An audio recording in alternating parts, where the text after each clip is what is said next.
many children face the risk of famine. Houthi rebels bomb civilian areas in Hodeidah, violating the Stock and Peace Agreement.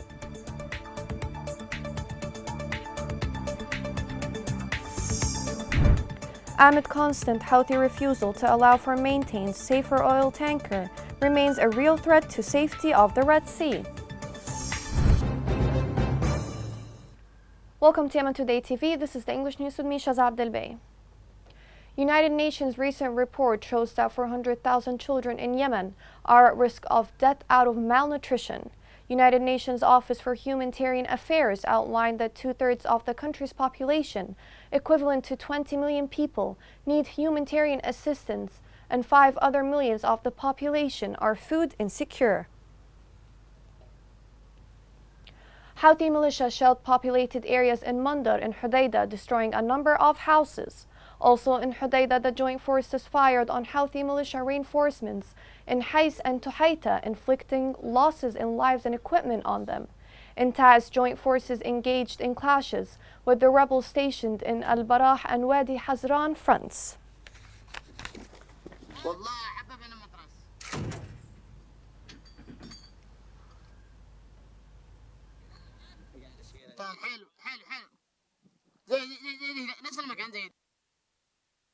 حرقان ندش معك فون حرقان.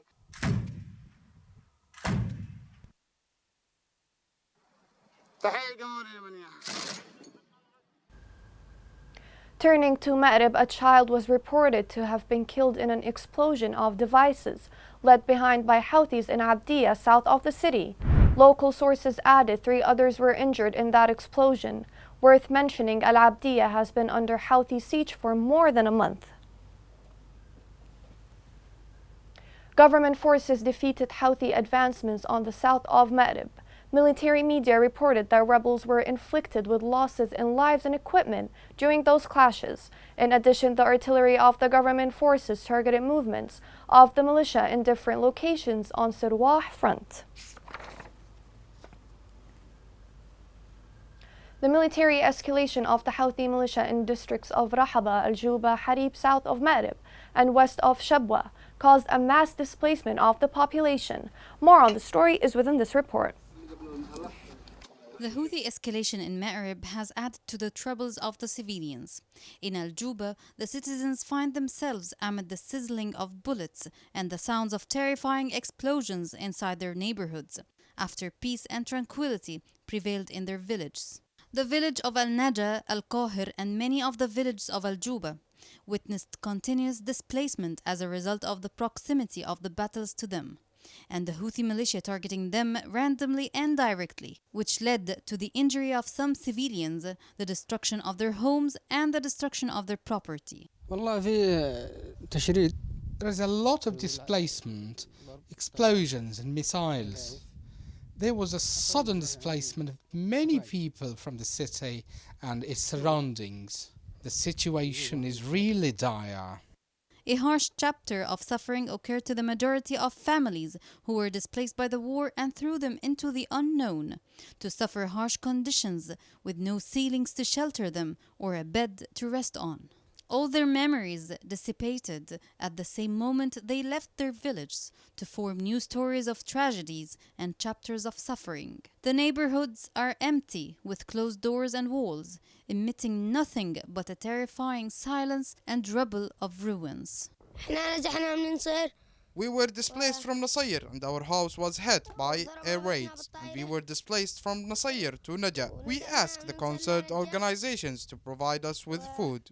A gloomy heat that has been raging for about a month south of Ma'rib has caused a wave of displacement and forced displacement of thousands of families from Harib, Al-Abdiya and Al-Juba in search of safe areas, which constitutes an additional population crisis for the city of Ma'rib and caused widespread suffering among families in the absence of urgent relief interventions. Yemenis do not have big hopes. Their dreams are even restricted. They cannot dream to have a luxury life, as they know this is not their right. Their only hope is to live in a safe environment, where they can be together with their families, neighbors, and friends. Is it still too much to hope for? To Damar, where Houthis launched a failed missile. Local sources said the Houthi missile fell on residential areas minutes after it was launched. According to local people, a huge explosion shocked the city in the early hours of the day. The Houthi missile fell on residential areas about 1 kilometer from the camp. A number of casualties was reported because of that explosion.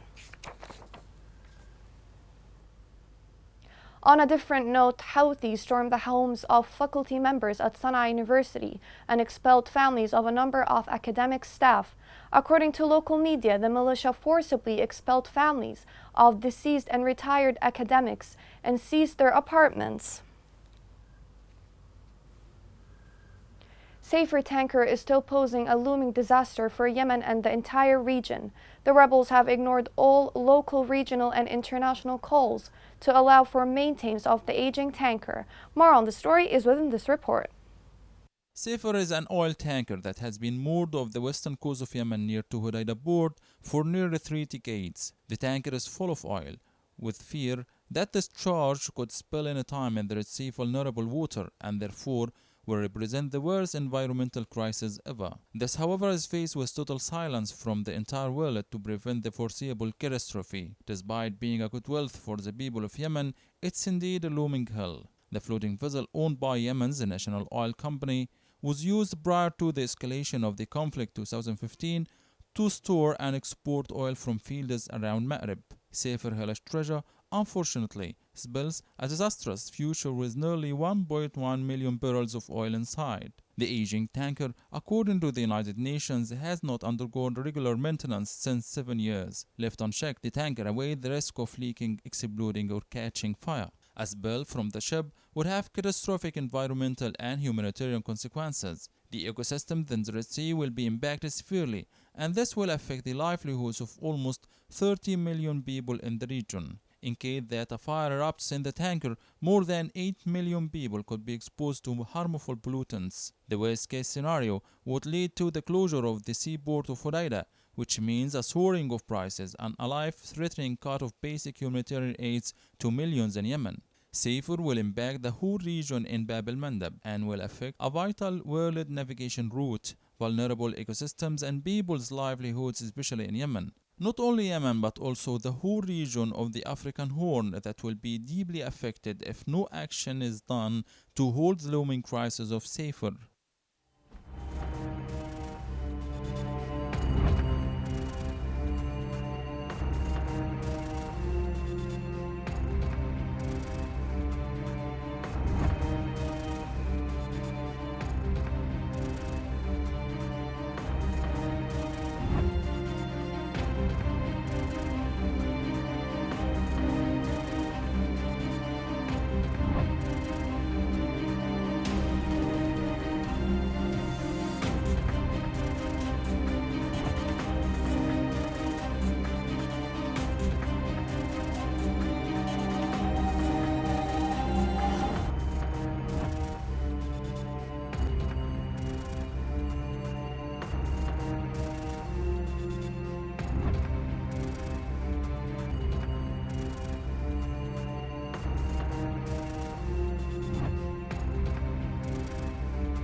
Masan Project said it has removed 1,557 mines during the third week of October. According to Masan, the project removed more than 4,000 mines and unexploded devices since the beginning of this month. The new numbers bring the total of what has been cleared since the start of the project to nearly 283,000. Coming next, a historic dam to collapse in Abiyan due to heavy floods.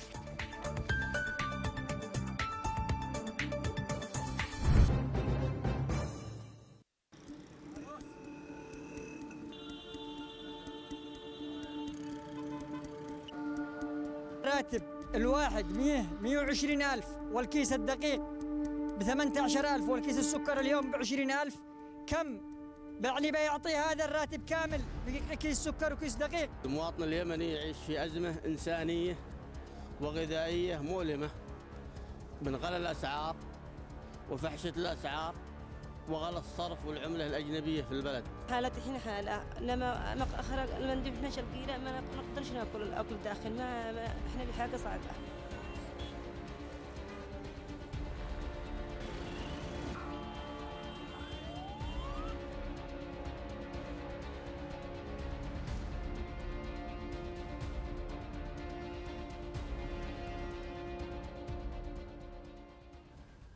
Welcome back. Flash seasonal floods in Abyan Governorate hit many areas. The floods pose a great danger to Batay's dam, with fears that the dam could collapse in any time. More on the story is within this report.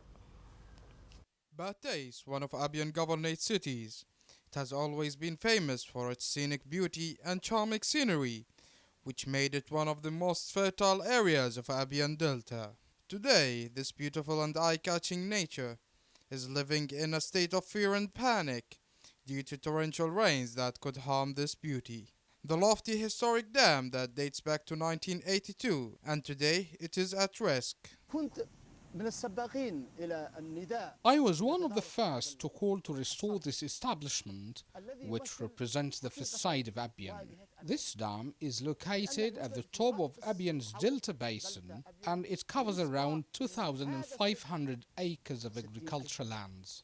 The dam destruction could end agriculture, development, and even humankind existence in the area.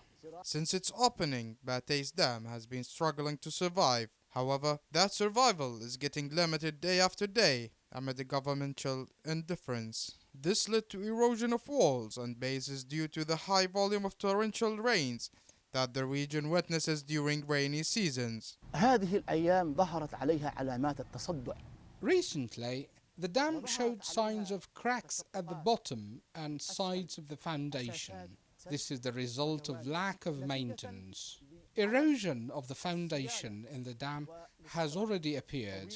Therefore, the dam will eventually collapse if it is left untouched or for another season of torrential water. The dam's gates leading to the valley being with no maintenance is the main reason for a high level of flood and increased threat of collapsing, especially when the level of torrential rain reached 6 meters for the first time in the history of the region. Paradise Dam needs maintenance. There is a study submitted to the government and tenders were released, and operations will start soon. The approved budget for this dam is within the range of $200,000. There are concrete supports in the dam that need maintenance, and we will build 2 new ones. We call on citizens not to connect sewage pipes to the dam, as this would severely affect concrete blocks of the dam. Damage threats opposed to the dam increases, and the governmental indifference continue, while people of Batay live in a state of fear and panic due to the consequences of this catastrophe. Repeated calls for the speedy maintenance and restoration of the dam are constantly made, or else a catastrophe could strike the area. In the time of war, making a living has become really hard, especially for women. Handcrafts may be the solution to help families survive. This report documents such an example in Hais. With self-efforts, the Changemakers Foundation for Development in the city of Hais and Hodeidah opened its second bazaar for women handicrafts who are trained in the institution to produce local products so that they can display and sell them and provide the source of income for themselves and their families. It started with self-efforts and now we're looking for attention.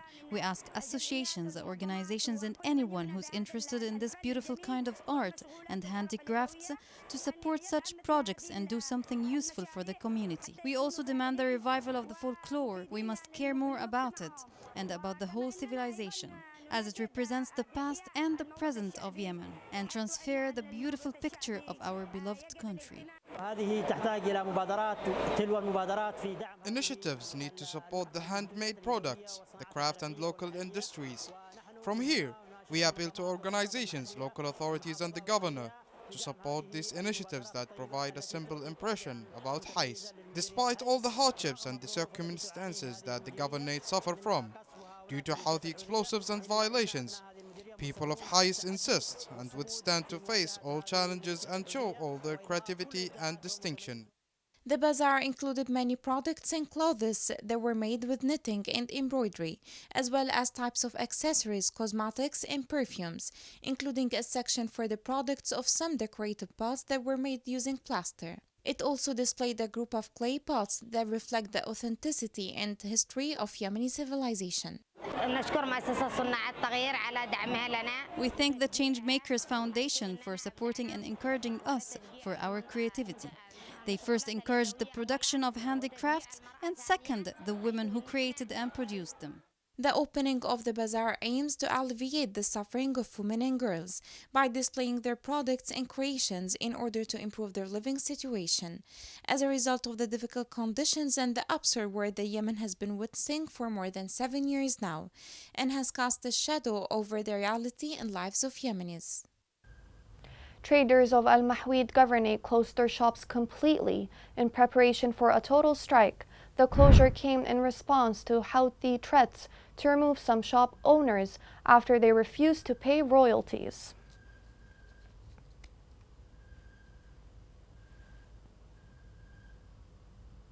The Central Bank of Yemen intensified measures to prevent manipulations in the local currency. The bank gave exchange companies a deadline until the end of the current month to connect into its central network. The central bank, in addition, was given a full authority to oversee exchange companies' transactions. Houthi militia banned the circulation of modern edition of the $100. Banking sources in Sana'a confirmed the Houthi decision may be the start to passing an amount of fake currencies to the market. The National Committee Against Coronavirus announced 16 new cases of the COVID-19 in 8 governorates. Also, 23 deaths were recorded, plus 33 recovered cases. With the current updates, the total confirmed cases are 9,678, including 1,840 deaths and 6,204 cases of recovery. Here's a reminder of the main headlines. The United Nations warns that 400,000 Yemeni children face the risk of famine.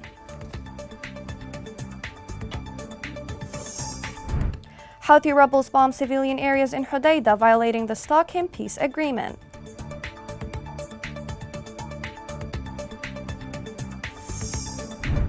Amid constant Houthi refusal to allow for maintenance, safer oil tanker remains a real threat to safety of the Red Sea. This brings us to the end of the news. It was Shazab Abdelbei. Thank you for watching.